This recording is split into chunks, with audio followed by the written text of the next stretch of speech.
Hello, and welcome back to the Loco Files. In today's episode, we'll be looking at the Bullied Light Pacifics. The Southern Railway, West Country and Battle of Britain classes, collectively known as Light Pacifics, or informally, in their original condition, as spam cans, are air-smoothed 462 Pacific steam locomotives designed for the Southern Railway by its last chief mechanical engineer, Oliver Bulleid. They incorporated a number of new developments in British steam locomotive technology, and they were designed to be lighter in weight than their sister locomotives, the Merchant Navy class, to enable them to be used on a wider variety of routes, including in the southwest of England and on the Kent coast. They were a mixed traffic design, meaning that they were equally adept at pulling both passenger and freight trains, and were used on all types of services, frequently far below their capabilities. A total of 110 locomotives were constructed between 1945 and 1950, named after West Country resorts served by the Southern Railway or the Royal Air Force and other subjects associated with the Battle of Britain. Due to problems with some of the new features, such as Bullied's chain-driven valve gear, 60 locomotives were rebuilt by British Railways during the late 1950s. Both classes operated until July 1967, when the last steam locomotives on the southern region were withdrawn. Although most were scrapped, 20 locomotives found new homes on the heritage railways in Great Britain.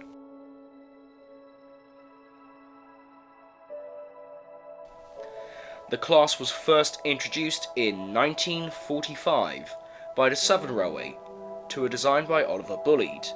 They were designed essentially to be a smaller version of the Merchant Navies, with their 18-ton axle loading and 8-foot 6-inch cab enabled the class to be used almost anywhere on the southern region of British Railways. Later members of the class were built by British Railways from number 34071 onwards, were fitted with wider 9-foot cabs, and the locomotives were attached to a wider 5,500 gallon tender. The West Countries were designed to be used on the lines in Devon and Cornwall, which were meandering, heavily graded, and although with heavy summer holiday traffic, were lightly used during the winter months. The seasonality of the railway traffic meant that the West Country branches were worked by the ageing T9 class and the versatile N-class Mogul, which could have been better utilised on mixed traffic services elsewhere on the southern network. As a result, an order was placed with Brighton Railway Works in April 1941 for a passenger locomotive of a type to be determined. During 1943, Bullied began planning for the post-war locomotive requirements of the railway and identified a need for a stop-gap steam locomotive design for those main lines in the south-east of England scheduled to be electrified if the Second World War had not occurred. Although the new Merchant Navy class was available for the heaviest continental expresses, the resumption of frequent passenger services over the poorly maintained infrastructure following the war would require a lighter locomotive with a wider route availability. At the same time, there would be a continuing need for a fast freight locomotive capable of operating on both electrified and non-electrified routes, without impeding the intensive use of the system by passenger services. Suburban electrification used electrical multiple units, which had no equivalent freight design. The detailed work for the new mixed traffic locomotive was undertaken at Brighton Railway Works, where they were scheduled to be constructed. The initial drawings were for a moderately sized 260, with similarities to the London and North Eastern Railway K4 class, which Bullied had helped to design for the West Highland Line, when he was Nigel Gresley's assistant. However, such a design would have proven to be inadequate for the Kent coastlines, which required a powerful 262 or 460 design. It is unclear as to why the design was subsequently enlarged to become a smaller version of the merchant navies, as the likely traffic requirement did not warrant such lavish provisions.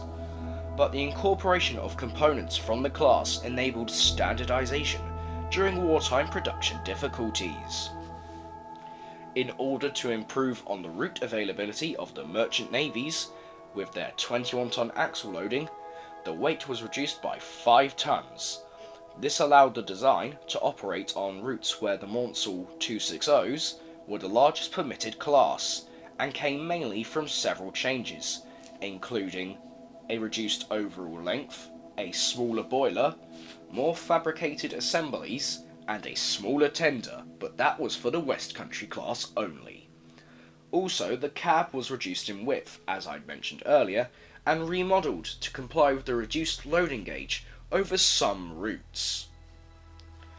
Based on the mechanical experience gained from the Merchant Navy class, Bullied incorporated his chain-driven valve gear into what would become the new design. They incorporated the same novel features as the Merchant Navy class, including all steel welded boiler, as I mentioned a moment ago, chain-driven valve gear, inside motion enclosed in an oil bath, and air-smoothed casing. As I've just mentioned, the entire system was sealed in an oil bath, which is another unique design that provided constant lubrication to the moving parts. The locomotive also carried a similar air-smoothed casing to the merchant navies, but Bullied did not regard this as streamlining, a fact demonstrated by the flat front end. As with the merchant navies, the class soon gained the nickname Spam Cans due to the resemblance of the distinctive tin cans in which Spam was sold in. The smokebox was an integral part of the air-smoothed casing, being a sheet metal fabrication to the same profile as the firebox that acted as a former to maintain the shape of the casing. The smokebox housed a 5-nozzle Lemaitre blast pipe arranged in a circle within a large diameter chimney. As with the merchant navies, electric lighting was provided on both the locomotive and the footplate, powered by a steam generator which powered the gauges and lit them in an ultraviolet light. This enabled clearer nighttime vision of both the boiler pressure gauge and the brake vacuum pressure gauge, which made it easier for the crew to see signals along the track. Close attention was paid to the ergonomics of the cab, which was designed with the controls as required by both the driver and fireman, thus promoting safe operation. The footplate was entirely enclosed, improving crew working conditions during the winter months. Other innovations used on the merchant navies included the steam-powered clasp brakes and the unusual 6-foot 2-inch Bullied Firth Brown wheels. Compared with the merchant navy class, the shorter overall length led to shorter frames and a reduced wheelbase to 35 foot 6 inches. The boiler was also shorter and of a smaller diameter at the smokebox end, but it managed to retain the 280 psi working pressure. The inner and outer Belpaire firebox was also smaller than that of the merchant navies, but was also constructed using welded steel.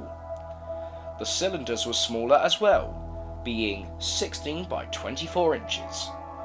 Bullied designed a reduced capacity tender based upon the merchant navy design, and it could carry 4,500 gallons of water and 5.1 tons of coal on a 6-wheel underframe. It retained the Bullied Firth Brown wheels and the streamlined panels, or raves, that gave the top of the tender a similar cross-sectional outline to the carriages. As with the merchant navy class, the water tank was of a welded sheet construction to save weight, and the tender was fitted with vacuum braking equipment of the clasp type, similar to that on the locomotive. The first batch of 20 locomotives was ordered in April 1941, although changes in the design to the Light Pacific arrangement meant that production was delayed until late 1944. Due to wartime contract work at Brighton, the boilers were built under contract at the North British Railway Locomotive Company. Before the first of the class had even been delivered, the order was increased to 30, with a second batch of 10 ordered in September 1944. Deliveries from Brighton Works began in May 1945, with the prototype number 21C101 Exeter, and then proceeded at a rate of about 2 locomotives per month. The class was gradually running on the central section of the Southern network until October 1945.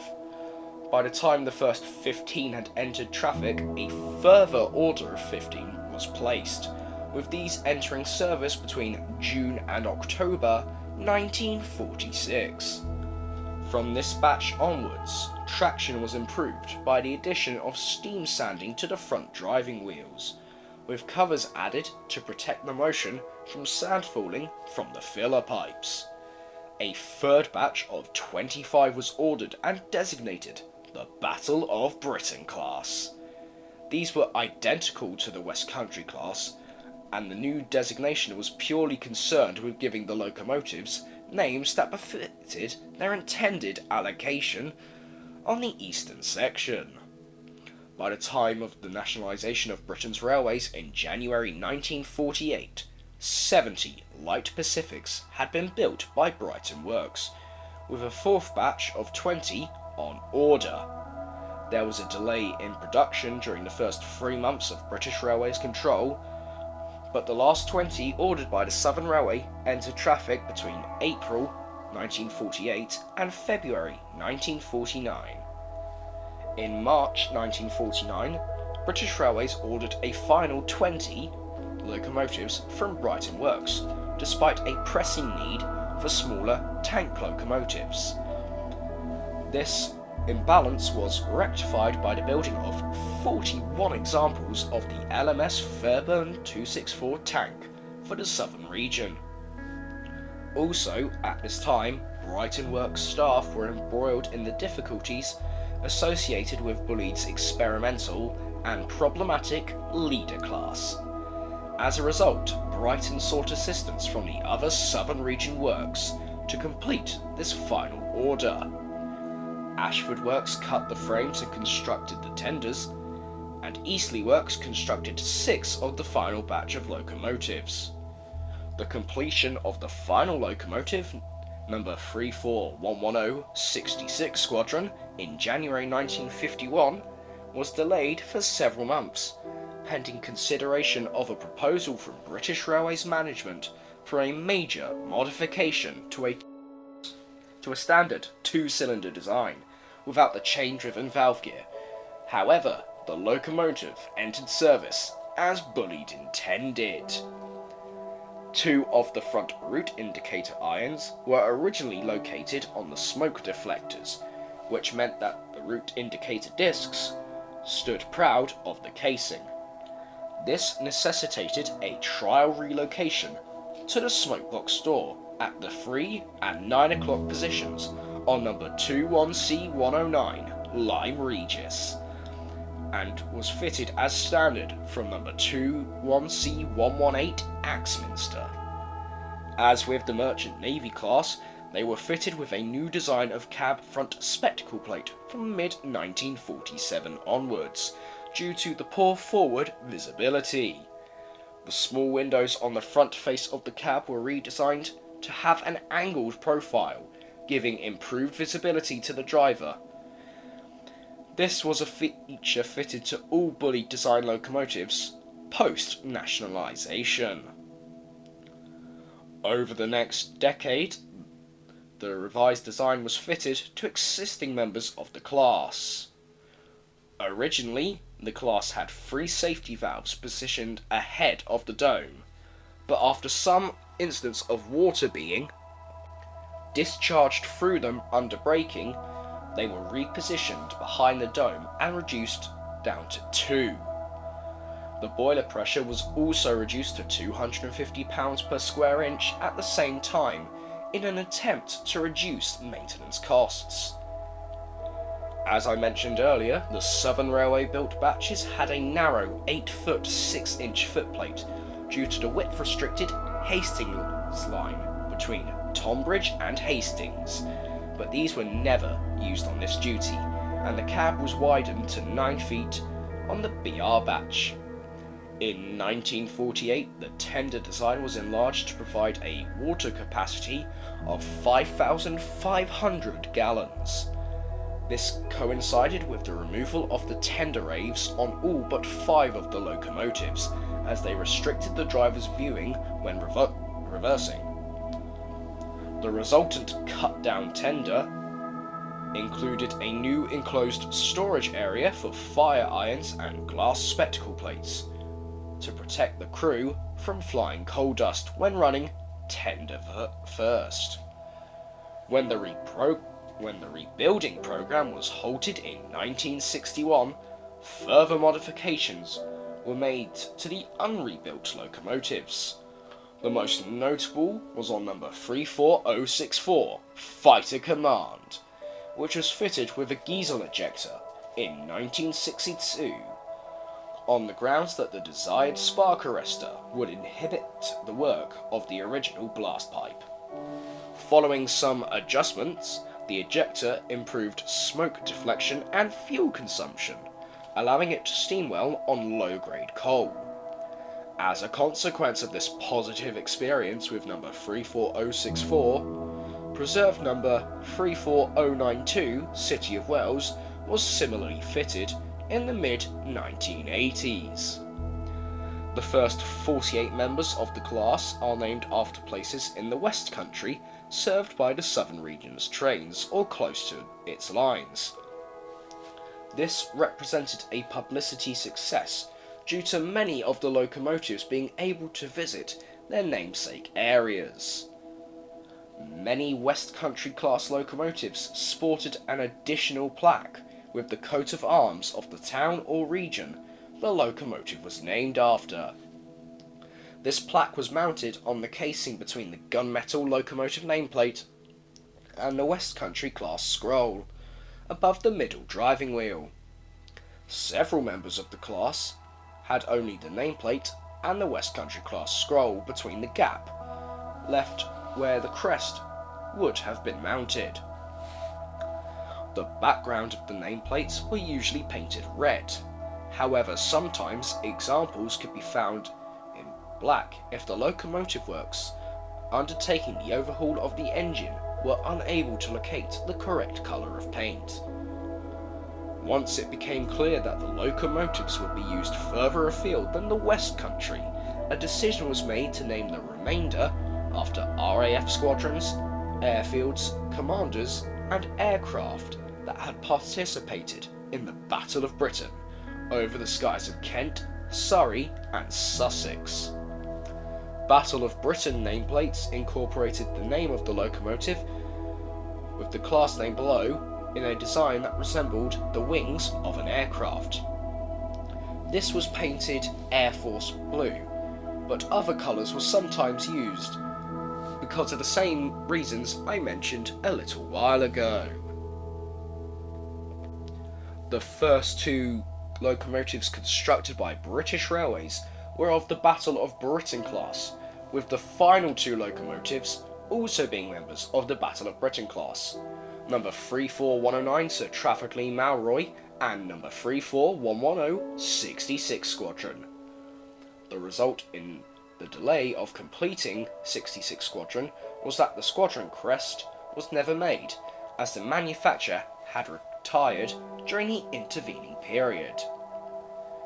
This meant that 66 Squadron was the only member of the class not to carry a crest, which could have made it an interesting candidate for preservation, being unique like City of Wales is currently in preservation. The original intention was to base the first batch of locomotives at Exmouth Junction Depot at Exeter, for use on the West of England main line to Salisbury and Plymouth, as well as the secondary lines to Barnstaple, Bullied and other holiday resorts in Devon and Cornwall. The class also began to be used on the continental boat trains to and from Dover and Folkestone, once these resumed in 1946. Due to their good route availability, the locomotives could be used on non-electrified lines between London and Brighton. These included the Oxted line and occasionally the Bluebell line between East Grinstead and Lewes, where they were used for freight and parcel traffic, as well as excursion trains over the electrified lines, with members of both classes being used all over the Southern Railway network. The original operational allocations were never operationally practical.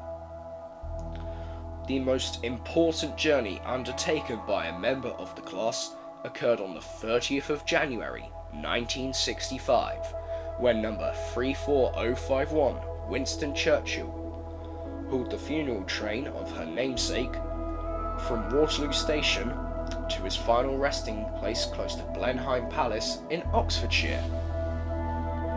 Just like the merchant navies, the light Pacifics could generate great power using mediocre quality fuel.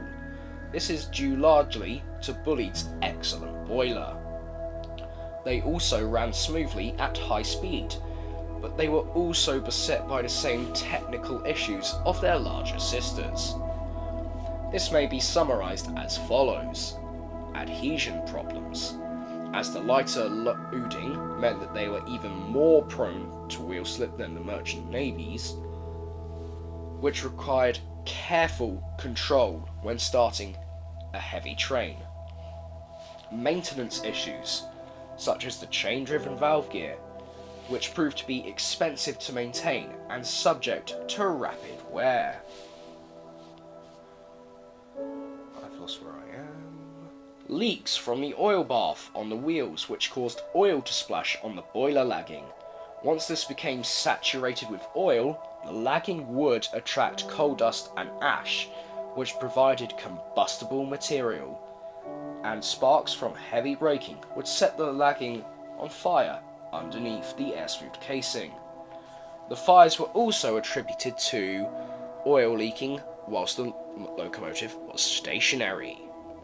Once on the move, the oil that had leaked onto the wheels would be flung up into the boiler lagging, and in either case the local fire brigade would be called to put the fire out, with cold water coming into contact with the hot boiler. This resulted in the air-smoothed casing becoming warped. There are many photographs that show an unrebuilt locomotive with warped casings, which was the result of a lagging fire. High fuel consumption was highlighted during the 1948 locomotive exchange trials undertaken by British Railways, and was very apparent at Exmouth Junction Shed, where the light Pacifics burned 47.9 pounds of coal per mile compared to the 32 pounds for the T9s that they were replacing. Restricted driver visibility due to the air-smoothed casing and the soft steam exhaust from the multiple jet blast pipe. This problem was never adequately resolved, so smoke continued to beat down onto the casing whilst on the move, obscuring the driver's vision. We'll now cover the accidents that involved the class. On the 29th of October 1959, locomotive number 34020 Seaton was hauling a passenger train that overran signals and was derailed by trap points at St Denis, Hampshire. On the 20th of February 1960, locomotive number 34084 253 Squadron was hauling a freight when it overran signals at Hither Green and was derailed, falling down an embankment and onto its side. The tender was recovered on the 24th of February and the locomotive on the 28th. On the 12th of December 1960, locomotive number 34022 Exmoor was hauling a passenger train that overran signals and was and was derailed by trap points at St Denis, which is exactly what happened to Seaton the previous year. 2 people were injured on this occasion. On the 11th of April 1961, locomotive number 34040 Crewkern was involved in a head-on collision with an electrical multiple unit at Waterloo Station in London, resulting in 1 person being killed and 14 injured. On the 2nd of September 1961, locomotive number 34045 Ottery St Mary was derailed by trap points at Bournemouth Central in Hampshire. The accidents didn't stop when all had been withdrawn from BR service. On the 7th of March 2015, locomotive number 34076 Tangmere was hauling a charter train that overran signals at Wootton Bassett in Wiltshire. And the most recent one, on the 24th of July 2017, locomotive number 34070 Manston was involved in a collision with BR Standard 4 number 80104 outside Swanage Station on the Swanage Railway. Thankfully, nobody was injured in the incident, but damage was caused to both locomotives. However, the most devastating accident happened in Lewisham on the 4th of December 1957 outside St John's Railway Station, in which 90 people were killed and 173 injured.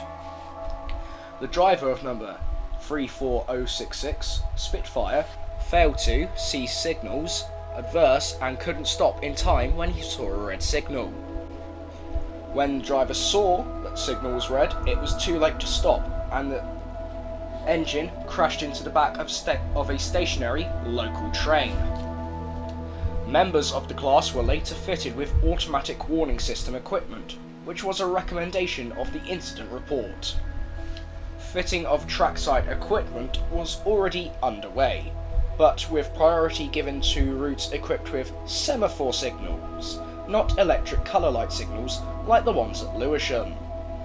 The report ascribed blame to the driver, but recommended that the class be fitted with a wider windscreen to improve visibility, noting that in fog with less than 80 yards of visibility, the 3 signals involved would not be visible at all from the driver's side of the footplate, even from a schools class locomotive, which has a much smaller boiler. It was unlikely that these signals could be seen from the driver's side in the dense foggy conditions of the incident. The report did not suggest that poor lifting of smoke obstructed visibility.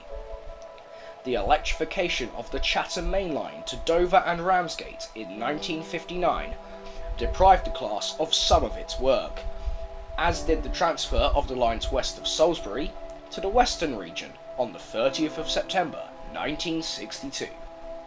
This resulted in the withdrawal of several unrebuilt locomotives stabled at Exmouth Junction Shed in June 1963.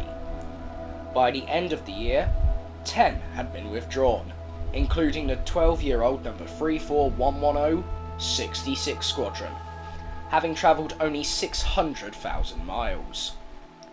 Most of the unrebuilt locomotives were withdrawn over the next 3 years, but 7 survived until 1967 and the end of steam on British Railways Southern region. Had it not been for Wooden Brothers Scrapyard in Barry, South Wales, no rebuilt light Pacifics would have been preserved. 20 still exist in varying states of preservation. 2 were purchased directly from BR for preservation. Numbers 34023 Blackmore Vale and 34051 Winston Churchill. The other 18 being purchased from Barry Scrapyard. Of these 20 class members to survive, 10 are in original form, whilst the other 10 are in rebuilt form. 11 of the surviving locomotives are named after West Country locations in the south of England, and the remaining after RAF squadrons or significant persons, including Prime Minister Winston Churchill. All but one of the class in preservation was built at Brighton Works, the exception being number 34101, Heartland, which was built at Eastleigh Works. Just 4 members of the class are yet to run in preservation. Number 34010, Sidmouth, which is awaiting restoration from scrapyard condition, with its boiler being stored at Bridgman North. Number 34051, Winston Churchill, which is on static display at the National Railway Museum in York. 34058, Sir Frederick Pyle, which is under restoration at the Mid-Hants Railway. And 34073, 243 Squadron, which is currently awaiting restoration at Carnforth MPD. Of the 16 engines which have operated in preservation, 6 have operated on the main line. 34016, Bodmin, 34027, Tor Valley, 34046, Braunton, 34067, Tangmere, 34072, 257 Squadron, and 34092, City of Wells. I would like to take this opportunity to say thank you for listening and watching. If you liked it, fling a like this way, feel free to comment down below, and feel free to hit subscribe. And also thank you once again to Thomas Dibden of Dark DJ Productions for editing this video. Have a good day, bye bye.